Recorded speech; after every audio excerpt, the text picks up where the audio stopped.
Namaskaram, Sadhguru. Namaskaram. Hey, you take long time to do your makeup and all, huh? Sadhguru, it is the internet and the Wi-Fi connection. It is so good to see you here in the virtual world. Is this your first live? Is this what?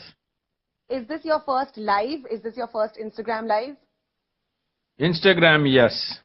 I've been live all over the place. I've been living for quite some time, but on Instagram, yes, this is the first time. This is your first virtual live instead of the real live. So, Sadhguru, I believe you've been traveling, asking a lot of, allowing people to ask you unplugged questions from all over the country. Yes. Could you please tell us what Youth and Truth is all about? So essentially, youth means there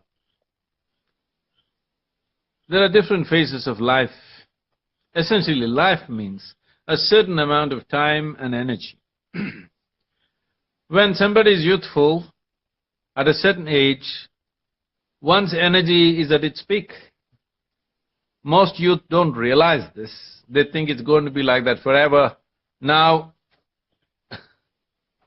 as you age, you realize that your energies are not the same. So, when energies are at peak, one thing that's missing for most human beings is the necessary clarity and balance. This has been a long story. For the last 35 years, I've been hearing from people, Sadhguru, where were you when I was 25? If you had come 25 years ago, I would have done this, I would have done that. These kind of regretful questions have been continuous. So I thought I will reach out and talk to those people who are below 25 years of age. Yes! So I'm so glad you came into my life at the right time. No, you're not 25. Sadhguru, we had a pact, we had a deal, we're not going to talk about these things in public. Okay, we will. You're 18. I get it, you're 18. Absolutely. 18 till I die. Sadhguru, now since we have initiated Youth and Truth, I'd like to ask you one more question on behalf of all the youth and all my fans, especially my young fans.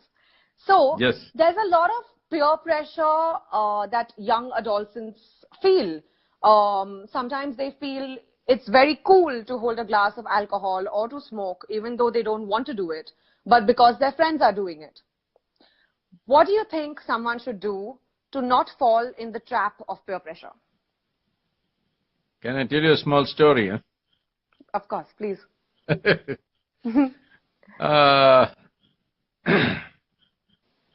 Somewhere around 1910, there was a man whose name was Topiwala.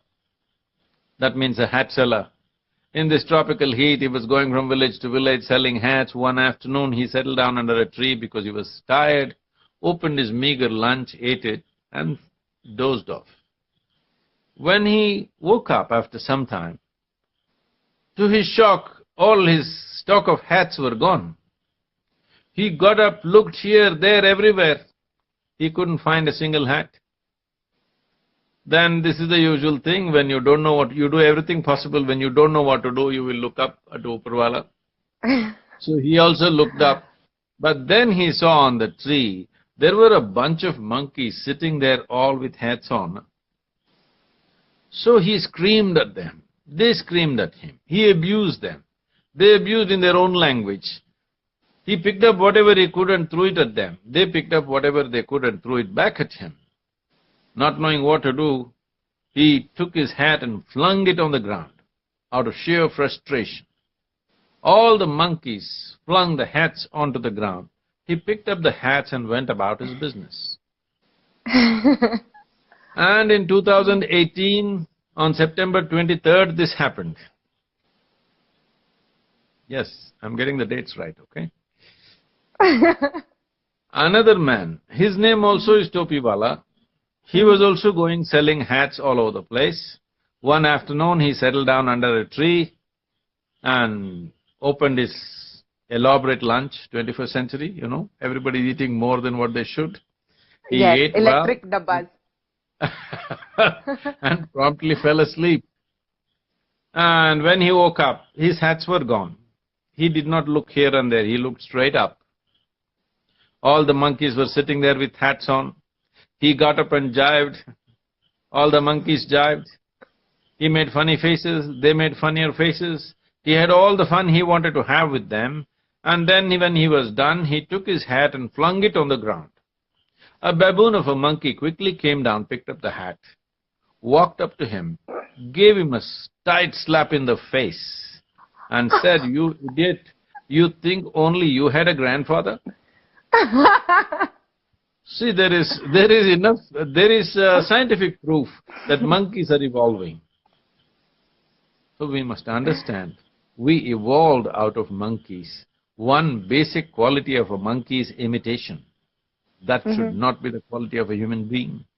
Every human being should dwell deep into themselves and see what is it that this piece of life wants to do. Not because somebody else is doing that, whether it's not only in terms of addiction and stuff, even education, everybody is doing what somebody else is doing. Even profession, everybody is doing what somebody is doing. It is very important if human genius is valued, if human life is valued, every human being should look at what is truly worthwhile for this life. First of all, the question is, do you think your life is precious? If your life is precious, what do you want to invest your life in? It doesn't matter who's doing what. Absolutely. Words to remember. Thank you. And one more question. Very rightly, you just spoke about education. Sadhguru, there are so many young kids in the quest of wanting to top their grades, in the quest of wanting to top their class and come first. There are so many suicide cases. How do you think young children as well as parents can deal with this? What should be done to avoid something like that? This came to our notice in 2014. There were over 18,000 suicides, below 18 years of age, I think, and over 7,600 suicides, which are below 15 years of age. Yeah. A 15-year-old life wants to take away life. What kind of madness we must be driving them to? This education has become a crime in many ways, because education is it's already become a concentration camp, where children are supposed to concentrate on things that they are not interested in. This is not the way to run education. This will not lead to well-being of the human being. We are running education like a factory. Children are not products that can fall out of a factory. Children have to be tended to like a gentle garden. And this will need a lot of care, love, and big hearts to teach. But unfortunately, once we treat education as an industry, so education factories are set up everywhere and everybody is pushed through. And I think parents also are involved in this crime in a serious manner.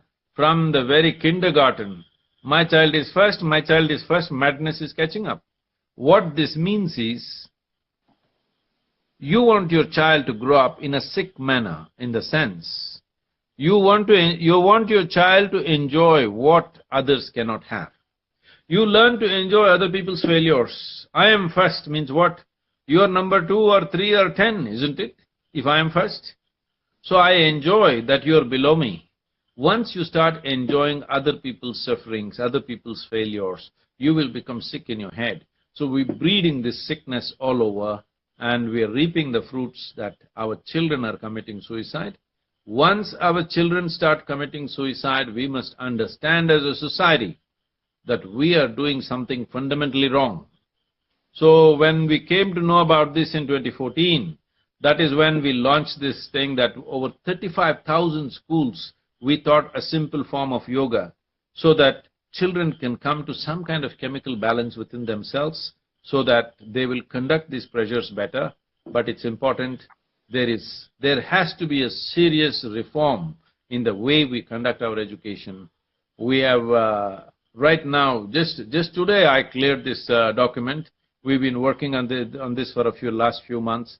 Just today I cleared this. We will be presenting it to the government about a different system of education, how education can be crafted in this country. And we are trying to put everybody through the same extruder, and this is, taking a big toll on the children. Absolutely. Okay, Sadhguru, one more question coming closer to home. You and me escaped because we have no education. Or maybe you went through, I don't know. I included you in my gang. Sadhguru. Well, I always I'm not supposed to reveal all this. I'm so sorry. I know you're a PhD. No. Sadhguru, I know you're a PhD. I am a graduate. I've done my bachelor's of mass media. But having said that, I haven't gone through so much pressure and such difficulties that young kids go through in today's day and age. Thankfully, I did not have to go through that rigmarole. And I sincerely hope that kids follow the practices that you're teaching them. They follow some sort of yoga in their life so that they can bring about more awareness and balance in their life, and they can somehow deal with situations. Hey, what is this on your screen? All these love signs are going up, huh? It's for you, Sadhguru. You're the coolest it's guru. Not coming up to me. No, that's meant for you. Not coming into my screen at all. Okay, Sadhguru. So I want to ask you one more question. Closer to home, this is about cinema. So my field is always so high octane and super competitive and cutthroat, and everyone's at each other's throat. What do you think one can do to maintain a level of sanity in my industry? Or actually, this applies to any industry, not just mine, corporate as well. How many throats did you cut, huh? I haven't cut any. But so I do it in the movie world where I fake cutting throats, but that's it. I only fake it. So you don't have to get into all that. All you have to do is look pretty and act well. That's about it. That is true. People will decide who is the star and who is the superstar. Just because you act funny, just because you act tense, just because you suffer your profession, that doesn't mean you are going to become something big. If you look pretty and act well, people will decide. So basically, that means just do your job well and focus on yourself. See, that is the whole thing. The problem is we have become a goal-oriented society. What this means, if we pick this up from the West, all nonsense today is from, whatever the Americans do, you want to do. Goal-orientedness means you want to be at the finish line when you start. This is a stupid way to run a race. Here, I'm constantly bringing people to this, that you must be devoted to the process. What you're doing right now, if you're absolutely devoted, you will do your best. And that's all any human being can do. Whether your full potential is finding expression or not is the important thing. Whether you're as good as somebody else or not is not the important thing. If you are doing your best, you to your fullest possible, that's all a human being can do. And for that, whatever consequence will come our way. It's a reward. Consequences are rewards. It is not the goal. If you make the consequences as goals, you will always be focused on the consequence. In yoga, we have a wonderful saying. It says, if you have one eye on the goal, you have only one eye to find your way, which is very inefficient. True, very true. Yes, Sadhguru, but how am I supposed to safeguard myself from negativity? How? How am I to safeguard myself from any sort of negativity? If somebody is negative about you, it only poisons their blood, not yours. Anger, resentment, jealousy, these are all poisons that you drink and expect somebody else to die. Life doesn't work like that. You drink poison, you die. It's very fair. So, if somebody is looking at you and drinking poison, it's unfortunate, but what to do? If they drink poison, you don't die. You don't even have to worry about it. Somebody is drinking poison.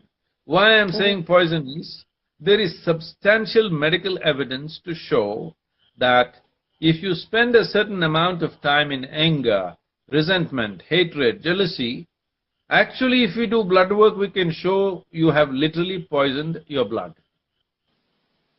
So, if Absolutely. somebody is poisoning themselves, why should you die? Why should you suffer? Don't let those things happen.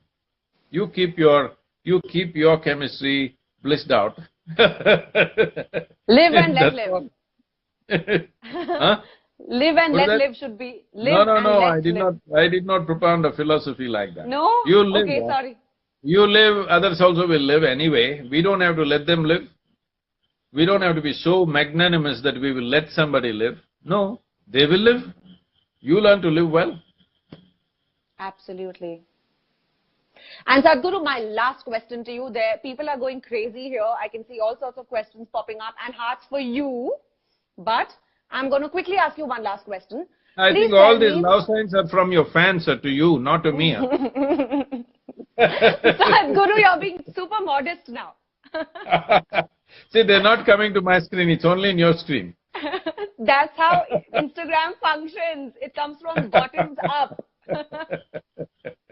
Okay, Sadhguru, my final question to you. What does cinema mean to you? Do you think it stands for entertainment value, or do you think it should be about some sort of message for society? See, if it is done in a certain way, it can be an art form, or it can be just entertainment. Entertainment means generally populistic. But today we are calling the regular cinema as commercial cinema. That means it's also an enterprise. It is an enterprise. People are investing and hoping to make money. A lot of people come into it only to make money, probably. It's fine, it's an enterprise. But leaving all this aside, it's a powerful medium. It's a medium which is influencing particularly Indian population like no other. When you have such a powerful tool, I will leave it to your conscience whether you should send out the right messages or wrong messages, because if I say something about messaging, people will say it's an art form. But when you say it's commercial cinema, it is entertainment and it is an enterprise. Definitely, sending out a right message is important. This does not mean every cinema has to have some social message, not necessary. It can be just pure entertainment. Always messages. If you give too many messages, people will hate you. Only because you've entertained them well, they're sending all these love marks. They're just coming. I'm trying to count how many are coming. There's too many. So you have to entertain them, because that is an important aspect, because people go there not to get a message always, they go there for relaxation or just for fun. So it's all right that it's entertainment, it's all right that it's enterprise, but it's important that we are conscious that at least if we don't give some powerful social message, if you're not interested in that, at least we don't send wrong messages. That much care I think we must take, because Absolutely. it is a very vulnerable population in India. They are not looking at a movie critically, they're believing everything that is said. Everything that's said in a movie, vulnerable people, they're actually believing every word as if it's the truth. And people are making philosophies watching a movie. When that's the condition, I think it will be compassionate of all the film industry people to be conscious that you don't send wrong messages and confuse people or drive them into wrong kinds of things. Absolutely. Yes. Thank you. And I, from my end, I'm going to be super conscious about this and try my level best to give out the right message. And if I cannot, definitely not give out wrong messages. That's it. Thank you for your time, Sadhguru. It was so wonderful Thank you very chatting much, with you. Thank you. Lovely seeing you virtually. I look forward to seeing you in the real world. Yes. Very soon. Very near. Just very close. We will meet anyway. Namaskaram. Namaskaram to you and all your fans, huh? Thank you. Namaskaram, Sadhguru. Thank you. Bye. See you.